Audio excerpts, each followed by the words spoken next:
절이 소망합니다. 여러분, 오늘 이 본문의 이야기는 우리가 함께 또 기도하고 준비하고 있는 부흥에 대한 이야기인데요. 제가 저희 교회에서 우리 성도님들과 꼭 나누고 싶었던 이야기이고 또 함께 간증하고 싶었던 이야기입니다. 제가 하나님을 다시 만난 이야기이기도 하고 제가 새로운 삶을 부흥 가운데 시작할 수 있었던 귀한 이야기인데요. 여러분, 오늘 본문의 말씀 마가복음 9장에 기록되어 있는 이 말씀의 배경을 먼저 좀 살펴보면 내용이 이렇습니다. 예수님께서 변화 산상에서 영광스러운 모습을 제자들에게 보여주시는 이야기가 기록되어 있는데요.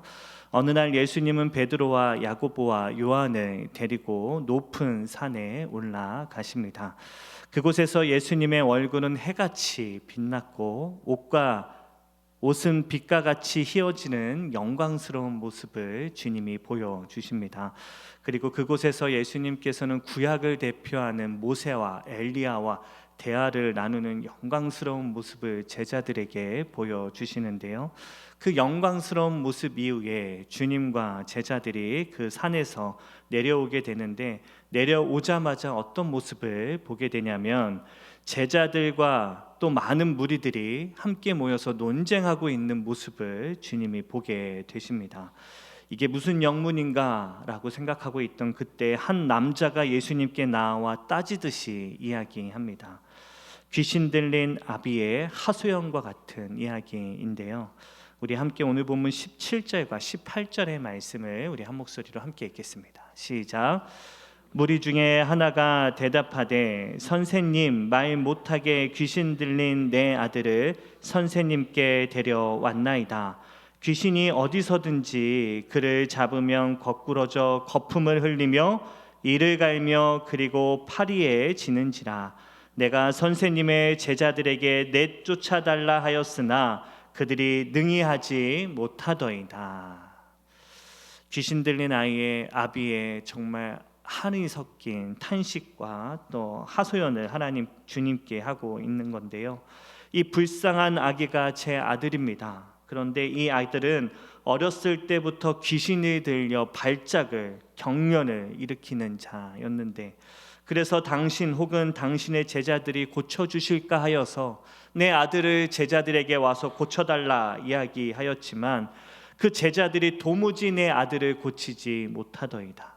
당신은 죽은 자도 살리고 병든 자를 고치고 귀신 들린 자를 고친다 하여서 내 아들을 데리고 왔지만 이 아이는 귀신이 들려 거꾸로져 매일 거품을 흘리며 이를 갈며 오늘도 파리에 져 죽을 위기 가운데 있었지만, 그래서 당신들 제자들에게 도와달라 간청하였지만 당신들의 제자는 능히 하지 못하더이다 라고 예수님께 탄식하며 이야기합니다. 제자들이 바로 그 어린아이를 고치지 못해 실패했던 거죠. 이후 예수님은 아이의 귀신을 쫓아주셨고 그 자리에서 쫓아주셨고 아이는 한순간 고침을 받아 회복되어 집으로 돌아갑니다. 주님은 그 기적을 일으키신 이후에 제자들과 함께 또 집으로 돌아가셨습니다. 그리고 제자들이 예수님을 뒤따라 왔죠. 그럴 때 제자들이 예수님께 여쭤봅니다. 우리 28절의 말씀도 우리 함께 읽겠습니다. 시작. 집에 들어가심에 제자들이 조용히 묻자오되 우리는 어찌하여 능히 그 귀신을 쫓아내지 못하였나이까. 이와 같은 제자들의 그 간절한 질문에 주님께서 대답하시는데요. 우리 29절의 말씀도 우리 함께 읽겠습니다. 시작. 이르되 기도 외에 다른 곳으로는 이런 종류가 나갈 수 없느니라 하시니라. 사랑하는 우리 예배자 기도자 여러분, 여기 부흥의 이유와 또 부흥의 길이 기록되어 있습니다. 여러분, 부흥이 무엇입니까? 바로 우리 안에 이런 류의 능력이 없음이 바로 부흥의 이유입니다. 여러분, 부흥이 무엇입니까? 기도로 이런 유를 일으키는 것이 바로 부흥입니다. 말씀을 내려주시면 오늘부터 여러분 교회 부흥 다시 꿈꾸다 라는 시리즈 설교를 오늘부터 함께 나누려고 합니다. 간절히 소망하기는 우리 교회의 부흥을 꿈꾸며 함께 기도하고 말씀으로 다시 일어나는 시간이 되기를 간절히 소망하는데요. 오늘은 그 첫 번째 시간으로 우리가 어떻게 또 왜 우리가 부흥을 갈망하고 간절히 구해야 하는지의 그 이유를 함께 나누고자 합니다. 여러분, 오늘 본문의 말씀을 보게 되면 주님은 일찍이 제자들을 세상 가운데 파송하시고 그들에게 복음을 전하게 하시며 그들에게 귀신 쫓는 능력을 주시고 병든 자를 일으키시며 죽은 자를 살리는 능력을 그 제자들에게 허락해 주셨습니다. 그래서 그 사명을 받고 능력을 받았던 제자들은 뿔뿔이 흩어져 다니며 성공적으로 복음을 전하였고 병든 자들을 고치고 또 귀신 들린 자들을 고치는 능력을 행하며 하나님께서 허락하여 주신 그 구원의 능력을 잘 행하고 감당하는 일들을 이루고 있었습니다. 누가복음 10장의 말씀을 보게 되면 그들은 큰 성공을 거두어서 의기양양하게 주님께 나아와 자랑했던 모습들이 있지 않았습니까? 누가복음 10장 17절의 말씀을 제가 읽어드립니다. 70인이 기뻐하며 돌아와 이르되 주여 주의 이름이면 귀신들도 우리에게 항복하더이다 라고 기뻐하며 주님께 자랑했던 제자들, 주님께 능력을 받았던 제자들은 그렇게 하나님의 능력과 복음을 들고 세상 가운데 나아가 귀신들을 항복시키고 무릎 꿇리게 하는 그 능력을 행할 수 있었던 거죠. 그래서 여러분, 오늘 본문 마가복음 9장에 기록되어 있는 그 귀신 들린 어린아이를 데리고 온 아비가 이 아이를 고쳐달라고 이야기했을 때 아마도 제자들은 자신들이 이루었던 그 기적을 생각하며 분명히 이 귀신 들린 아이도 고쳐줄 수 있을 거라고 자신만만했을 겁니다. 우리가 세상 가운데 나아가 그 병든 자들을 고치고 귀신 들린 자들을 고쳤기에 분명히 어린아이도 고칠 수 있을 거라고 생각했겠죠. 그러나 오늘 본문의 말씀을 보게 되면 제자들은 아무리 애를 쓰고 노력했지만 이 귀신 들린 아이만큼은 고치지 못했습니다. 제자들은 그렇게 실패합니다. 그런 제자들을 향해 주님께서 뭐라고 말씀하셨습니까? 기도 외에 다른 곳으로는 이런 유가, 이런 종류가 나갈 수 없느니라 말씀하십니다. 여러분, 이 말씀에서 아주 중요한 내용 한 가지가 있는데요. 그것은 무엇입니까? 바로 우리의 삶에도 이런 유가 있다라는 것을 우리는 기억해야 한다라는 겁니다. 전에는 성공했던 종류와는 다른 바로 우리가 감당 못할 어려운 위기와 고난이 문제가 우리의 삶에도 이런 유의 문제들이 우리의 삶에도 있을 수 있음을 우리는 기억할 수 있어야 한다라는 겁니다. 전에는 내 삶의 자리에서 내 능력으로 내 힘으로 감당할 수 있었던 많은 문제들이 있었죠. 내가 갖고 있는 힘과 능력으로도 감당이 됐던 일들. 그러나 여러분, 오늘 본문에서 제자들은 자기의 힘과 능력으로는 감당할 수 없는 이런 유를 맞닥뜨리게 됩니다. 전과는 달리 내 힘과 능력으로는 도무지 어찌할 수 없고 어찌 감당할 수 없는 시험과 어려움이 있다는 것을 제자들이 오늘 본문에서 깨닫고 알게 되는 거죠. 오늘 본문에서 주님은 그래서 제자들에게 알려주십니다. 너희에게도 이런 류의 문제들이 일어날 수 있음을 기억해야 된다라는 겁니다. 여러분, 오늘 본문의 말씀으로 다시 돌아오시면 여러분, 제자들은 분명 많은 귀신들을 내쫓는 능력을 행했습니다. 그러나 오늘 본문의 말씀을 보면 그들이 감당 못할 귀신은 따로 있었음을 보여주는 거죠. 여러분, 잘 생각해 보시면 악의 나라에도 등급이 있고 위계 질서가 있다라는 걸 기억해야 합니다. 사도 바울이 에베소서 6장에서 우리의 씨름은 혈과 육에 대한 것이 아니오 정사와 권세와 이 어두움의 세상 주관자들과 하늘에 있는 악한 영들을 대하는 것임을 사도 바울이 우리에게 이야기하지 않았습니까?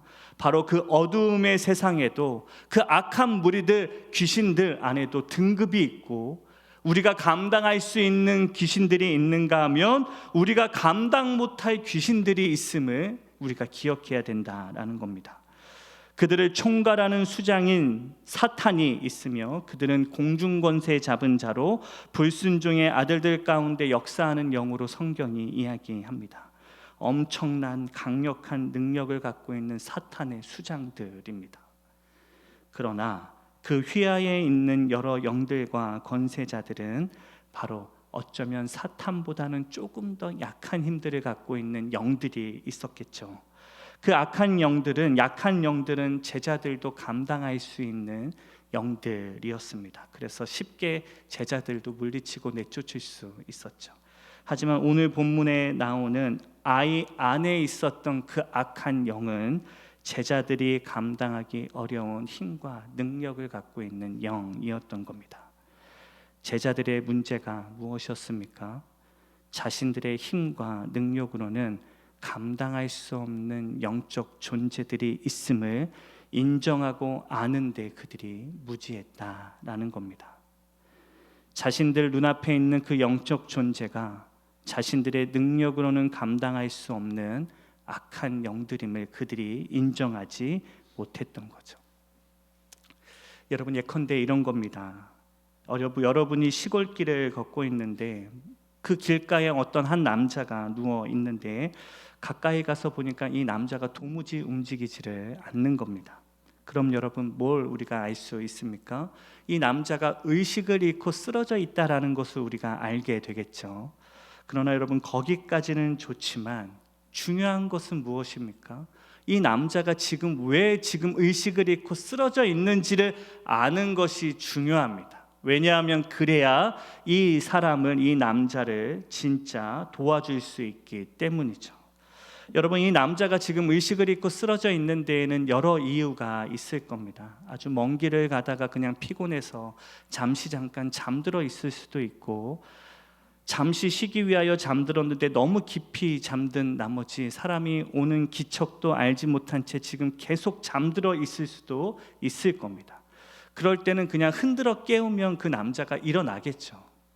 그러나 여러분, 만약에 그 남자가 단지 잠들어 있는 것이 아니라 의식을 잃고 쓰러져 있을 수도 있는 것 아닙니까? 갑자기 몸이 아파서 넘어져 있을 수도 있고, 뇌출혈로 의식을 잃고 넘어져 있을 수도 있을 겁니다. 마약으로 무의식 상태에 빠져 있을 수도 있고, 술을 너무 많이 마셔서 인사불성으로 쓰러져 있을 수도 있을 겁니다. 아니면 다른 심한 질병 가운데 쓰러져 있는데 도무지 치유받지 못한 채 그 자리에 의식을 잃고 쓰러져 있을 수도 있었겠죠. 여러분, 그럴 때는 단지 그 사람을 흔들어 깨우는 걸로는 그 사람을 일으켜 세우지 못할 겁니다. 약을 복용한 상태거나 독소에 노출되어 있는 상태라면 해독제를 주거나 적당한 치료를 해줘야 그 사람이 일어나겠죠. 무슨 병을 앓고 있는 상황이라면 응급처치를 하거나 적당한 치료제를 주어야만 그 사람이 일어날 수 있을 겁니다. 즉, 명확한 진단을 내릴 수 있어야 그 사람을 도울 수 있고 치료할 수 있고 회복시킬 수 있겠죠. 여러분, 어쩌면 제자들은 지금껏 그 병든 자, 쓰러져 있는, 잠들어 있는 자는 흔들어 깨울 수 있는 능력은 있었을런지는 모르지만 심한 중병에 걸려 있는 사람은 치유할 수 있는 능력은 제자들에게 없었던 거죠. 그 전에는 그냥 잠들어 있는 자를 흔들어 깨우는 일에 있어서는 능력이 있었지만 심한 중병에 걸려 있거나 악한 병에 걸려 있거나 아니면 심한 어려움 가운데 빠져 있는 그 사람을 다시 일으켜 세울 만한 능력은 제자들에게 없었던 겁니다. 그래서 주님이 뭐라고 이야기했냐면, 너희들이 이런 유를 감당할 만한 능력은 기도할 때만 주어져 있음을 주님께서 그들에게 깨닫게 하셨죠. 제자들이 뭘 알지를 못했습니까? 자신들이 자신의 능력으로는, 자신들의 힘으로는 감당할 수 없는 이런 유의 문제들이 자신들에게 닥칠 수 있음을 그들은 알지 못했던 겁니다. 그러나 더 큰 문제는 무엇이냐면, 그들이 그와 같은 자신들이 감당할 수 없는 이런 유의 문제들이 삶에 있음에도 불구하고 너무 자신만만했다라는 게 큰 문제입니다. 내 힘으로는, 내 능력으로는 감당할 수 없는 문제들이 내 삶에 있을 수 있다라는 것을 알지도 못하고 인정하지도 못했던 거죠. 여러분, 저는 이 말씀을 묵상하면서 이런 생각이 들었습니다. 지금 우리에게 있어서 가장 큰 문제는 우리가 너무 무기력하다라는 것이 문제가 아닙니다.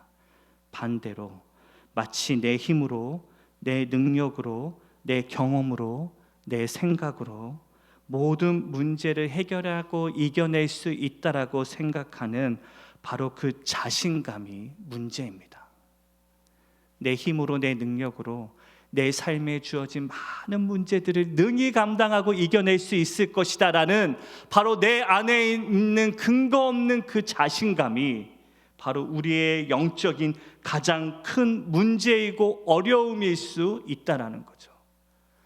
제자들이 갖고 있었던 바로 그 마음 안에 있었던 그 자신감과 교만함이 오히려 그들에게 있어서는 더 큰 영적인 위기이고 영적인 문제였다라는 겁니다. 사랑하는 우리 뉴저지 장로교회 예배자 여러분, 아이러니하지만 오늘 본문에서 주님이 우리에게 가르쳐 주시는 부흥의 시작은 어디서부터 시작되냐면 바로 내 연약함을 인정하고 내 안에 가지고 있었던 그 자신감을 내려놓는 것, 바로 그것이 부흥의 시작입니다. 내가 얼마나 연약한지를 알고 내가 감당 못할 이런 유의 문제들이 있을 것을 알고 주님 앞에 더욱더 겸손히 엎드려 기도하는 자리로 나아갈 줄 아는 것이 바로 부흥의 시작이라는 거죠. 왜냐하면 참된 능력과 참된 하나님의 역사는 내 힘과 능력으로 이루어지지 아니하고 내가 연약함을 깨닫고 하나님 앞에 나아가 기도하며 엎드릴 때 하나님의 역사가 이루어지고 하나님의 일이 우리의 삶에 이루어지는 것이기 때문입니다. 내가 자신만만하고 내가 힘이 있고 능력이 있다라고 착각하여서 내 힘으로 내 문제들을 감당하려고 할 때가 아니라 내 삶에 내 능력으로 감당할 수 없는 이런 류의 문제가 있음을 알고 기도하는 자리에 나아가 무릎 꿇고 엎드려 기도할 줄 알 때에, 기도하는 자리로 무릎 꿇고 엎드려 기도할 수 있을 때에 하나님의 능력이 일어나고 하나님의 역사가 일어날 수 있기 때문입니다. 부흥은 자신만만해하던 백성들이 다시 하나님 앞에 무릎 꿇는 자리에서 시작되고, 부흥의 이유가 바로 우리의 그 연약함이 하나님의 능력으로 채워지는 자리가 바로 부흥의 자리이기 때이기 때문입니다. 여러분, 베드로는 어떤 사람이었습니까? 내 힘으로 모든 것을 다 감당할 수 있다라고 자신만만해하며 주님 앞에서 호언장담했던 자가 베드로였죠. 우리가 지난주 주님께서 십자가를 지셨던 그 이야기를 묵상하면서 베드로의 그 호기로운 고백을 듣지 않았습니까? 베드로가 대답하여 이르되 모두 주를 버릴지라도 나는 결코 버리지 아니하겠노라라고 자신만만해하고, 베드로가 이르되 내가 주와 함께 죽을지언정 주를 부인하지 않겠습니다라는 자신감으로 믿음을 지키고 그 십자가를 감당할 수 있다라고 호기롭게 이야기했던 베드로. 그러나 그 베드로는 위기 가운데 아무것도 하지 못하고 주님을 3번이나 부인하고 넘어지지 않았습니까? 베드로가 진짜 예수 그리스도의 그 복음과 구원의 능력을 이룰 수 있었다면 오히려 그 상황에서 내가 감당할 수 없는 두려움과 고난과 아픔이 있음을 알고 더 겸손히 주님 앞에 엎드려 기도할 수 있어야 했지만 그는 너무 자신만만해하고 자기의 능력을 믿는 자였다라는 거죠. 그랬던 베드로가 바로 그 실패의 자리에서 모든 걸 다 내려놓고 자신이 얼마나 연약한 자인지를 깨닫고 오직 주님 앞에 엎드려 자복하며 회개했을 때에 바로 베드로의 부흥은 그때부터 시작되었습니다. 모든 걸 다 내려놓고 오직 주님 앞에 내 삶의 이런 유의 문제를 가지고 내 힘으로 감당할 수 없는 문제를 가지고 주님 앞에 엎드렸을 때 베드로 인생의 부흥이 시작됐죠. 여러분, 그리스도인을 잡아 학대하고 참수하던 사울이 있지 않았습니까? 다메섹 도상에서 그 사울이 주님을 만났을 때에 그의 눈이 멉니다. 그렇게 주님을 만난 후에 시력을 잃고 사흘 동안 먹지도 못하고 보지도 못하고 마시지도 못하며 바로 힘들고 어려운 고난의 시간을 보내죠. 여러분, 우리가 알고 있는 것처럼 사울의 고난은 거기서 끝이 아닙니다. 사울은 사흘 후에 바로 친구의 도움을 받아 눈을 뜨게 되지만 주님께서는 그를 아라비아 광야로 인도하셔서 광야에서 무려 3년 동안이나 칩고하며 고난 가운데 하나님 앞에 엎드리고 자복하며 겸손히 무릎 꿇게 만드십니다. 오직 주님의 말씀에 의지하여 주님 앞에 엎드려 기도하는 시간을 갖게 하신 이후에 그에게 성령의 능력을 주셔서 그가 복음을 능력 있게 전하는 자로 세상 가운데 하나님의 역사를 이루게 되죠. 여러분, 사도 바울이 다시 하나님의 성령으로 큰 부흥을 이룰 수 있었던 자리는 바로 그 광야에서 엎드려 겸손히 하나님의 은혜를 구했던 자리로부터 사도 바울의 부흥이 시작됩니다. 여러분, 야곱은 형 에서를 만나기 직전에 야복 강가에서 죽음이 두려워 몸서리를 치다가 잠 못 이루며 하나님 앞에 엎드려 기도합니다. 싸움꾼이고 사기꾼, 자기 능력으로 자기 꾀로 자기의 영광을 위하여 살았던 야곱이 형 에서를 눈앞에 두고 죽을까 두려워하여 하나님 앞에 무릎 꿇고 엎드렸을 때에 내 삶에 감당 못할 이런 류의 문제를 가지고 주님 앞에 무릎 꿇고 엎드렸을 때 천사가 하나님이 야곱을 만나 주셨고, 야곱의 부흥은 바로 그 주님 앞에 모든 걸 내어놓고 엎드려 기도했던 그 순간에 야곱의 부흥이 시작되었죠.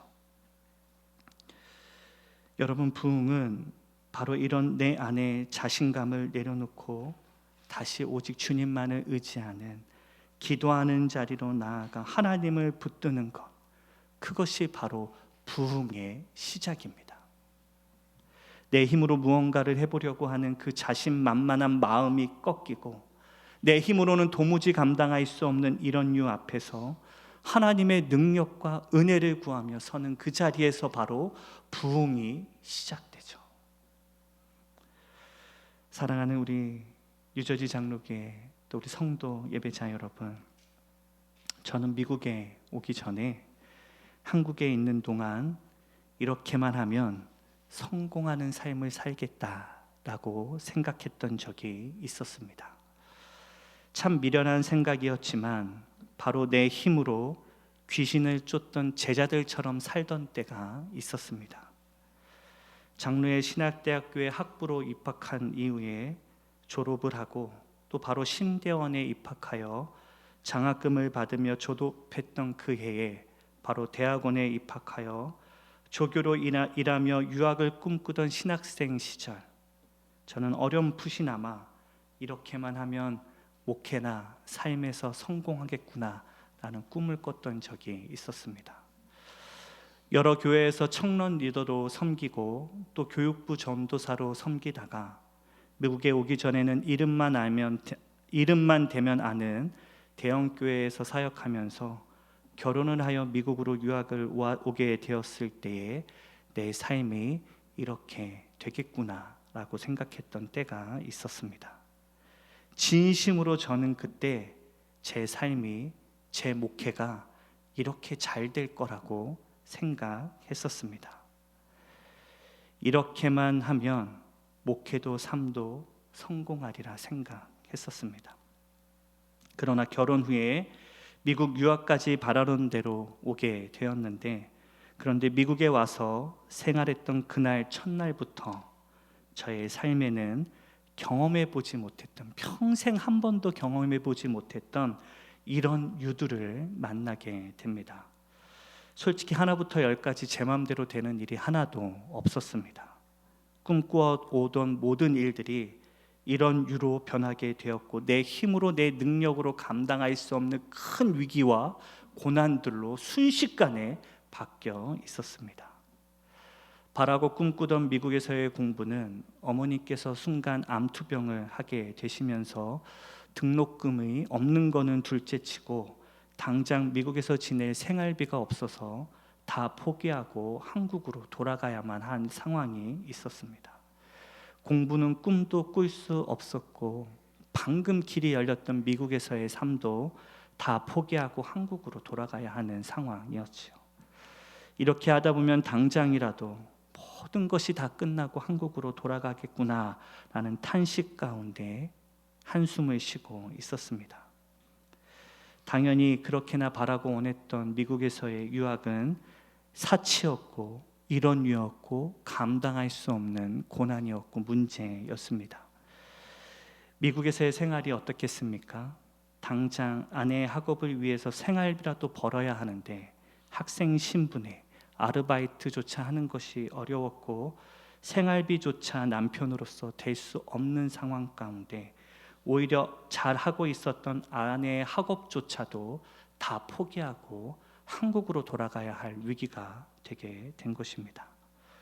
저보다 먼저 와서 어렵게 신학교를 다니며 자기의 꿈을 위하여 열심히 공부하고 있었던 아내는 오히려 저와 결혼한 이후에 생활이 더 어려워지고 형편이 더 어려워져서 그 하던 공부마저도 포기하고 한국으로 돌아가야 하는 큰 위기가 닥치게 된 거죠.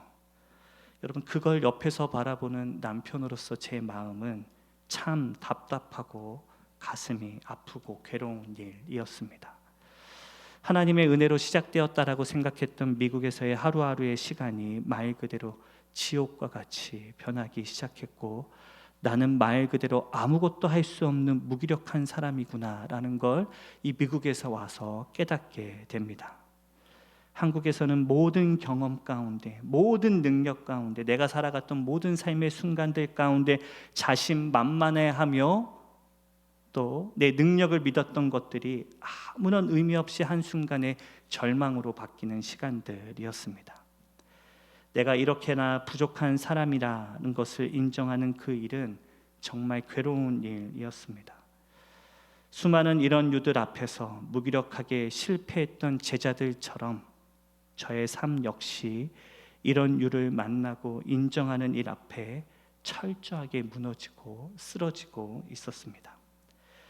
여러분, 정말 그때 처음으로 태어나서 날마다 밤에 잠들지 못하고 밤만 되면 몰래 거실로 나와 하나님 앞에 엎드려 기도했습니다. 밤만 되면 몰래 거실로 나와 소파 위에 엎드려 머리를 쳐박고 하나님께 기도했습니다. 도무지 잠이 오지 않아서 하나님께 기도하고 또 기도했습니다. 도와달라고, 살려달라고. 왜 나를 여기에 부르셔서 이렇게 비참하고 괴롭게 하시냐고. 왜 그냥 한국에서 잘 살게 두시지. 그랬으면 그냥 원하던 대로 이렇게 저렇게 알아서 잘 살았을 텐데 왜 이 미국 길을 열어주셔서 이 미국으로 와서 이 고생을 하며 이 위기를 겪게 하시느냐고 하나님께 원망하고 불평했던 적이 있었습니다. 그러나 이렇게 미국 땅에서 실패자로 다 포기하고 한국으로 제발 돌아가지 않게 해달라고, 너무 부끄럽고 수치스러워서, 이렇게 저를 인도하신 하나님의 뜻이 분명히 있지 않겠느냐고 하나님을 붙들고 따지듯 기도하고 붙들고 사정하는 시간이 있었습니다. 그렇게 난생 처음으로 상상해보지 못했던 내 삶의 이런 유들을 겪으면서 다시 하나님 앞에 엎드려 기도하는 법을 배우고 나를 비우고 내려놓고 하나님을 의지하는 법을 바로 그때 배우기 시작했습니다. 그리고 여러분, 저는 그때 하나님을 다시 만났습니다. 내 능력이 아니라, 내 힘이 아니라, 내 자격이나 능력이 아니라 오직 나의 모든 것을 다 내려놓고 아무런 능력이 없고 아무런 자격이 없는 내 모습을 실제로 바라보며 하나님만을 바라보고 의지하며 사는 법을 그때 배우게 됩니다. 철저하게 하나님 앞에 엎드려 기도하던 그 순간이 바로 제 삶의 진짜 부흥이 시작되는 자리였습니다. 사랑하는 우리 유저지 장로교회 성도 여러분, 부흥이란 삶에 주어진 수많은 이런 유들 앞에서 나의 연약함을 내려놓고 나의 연약함을 깨닫고 나의 자랑을 다 내려놓으며 하나님만을 붙들고 의지하여 기도하는 것, 여러분, 그게 바로 부흥의 시작입니다.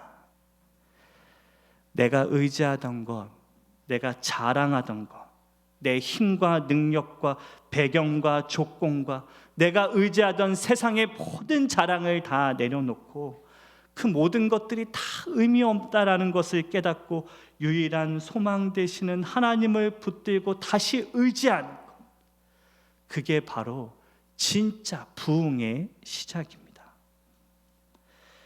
여러분, 제가 부흥의 은혜를 경험한 이후에 사람들을 보는 눈이 달라졌는데요. 여러분, 제가 가장 위태롭게 보는 사람들은 자기의 힘으로 무언가를 열심히 하려는 사람들을 보면 마음이 불안하고 너무 위태롭게 보입니다. 자신에게 특별한 능력과 힘이 있다고 생각하며 자기의 힘으로 자기의 능력으로 열심을 내며 살아가는 사람을 보면 너무 위태롭고 안타깝기까지 합니다.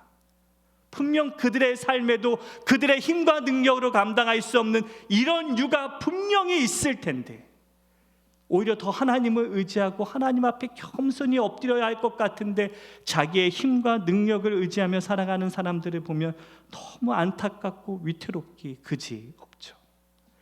여러분, 오히려 정말 의지가 되고 기대가 되는 사람들이 있는데요, 바로 하나님 앞에 엎드려 간절히 기도하며 하나님을 의지하는 분들입니다.